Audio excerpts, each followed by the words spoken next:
More now on the mysterious disappearance of Air France Flight 447 over the open ocean.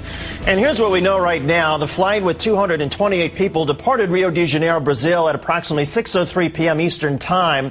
Brazilian officials had their last contact with the plane about 3.5 hours later.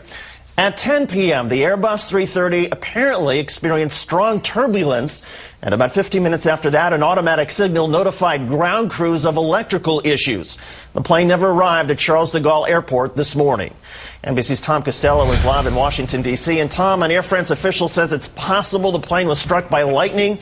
As you've reported so often before, planes have to deal with lightning all the time. How is it possible that a lightning strike could knock out the electricity on an aircraft? Most people I've talked to don't think it is possible. Most people think that this plane, an Airbus A330, only 3 years old with only 18,000 hours on it, it was immensely capable of withstanding a lightning strike or multiple strikes. They point out that 36 planes each day around the world are hit by lightning. That doesn't bring them down. It's a normal occurrence. The real concern here is the turbulence. Might this storm, which was, by the way, in the intertropical convergence zone, right along the equator, just an area of horrific weather, might it have been so intense that this plane literally got caught in the vortex of something that was way beyond its control and literally was torn apart in the turbulence? That is one working hypothesis right now. But David, the big question mark is, where is this plane and where are the passengers and the crew? Nobody believes that they have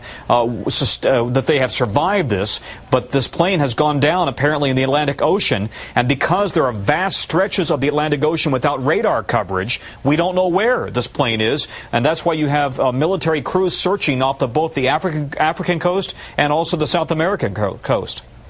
And Tom, as far as those search efforts, I mean, is the government of France and others providing more resources? And do they simply give up on the possibility of finding the aircraft? Are they optimistic? Are they not so optimistic? At the moment, the biggest hope is that they will find the plane debris, perhaps along the line that it was supposed to fly between Rio de Janeiro and Paris. But you know, you've got thousands of miles of open ocean, and if this plane literally went right down into the ocean and didn't leave much in the way of debris, there may not be much floating on the surface.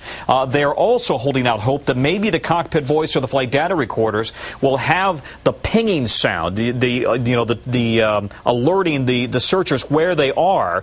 But again, if those boxes are at the bottom of the ocean, that may be tough to find them. This is not just a needle in a haystack. This is a needle in a massive field of hay, and it's going to be very difficult to find. NBC's Tom Costello here in Washington. Tom, thanks for the update. All right.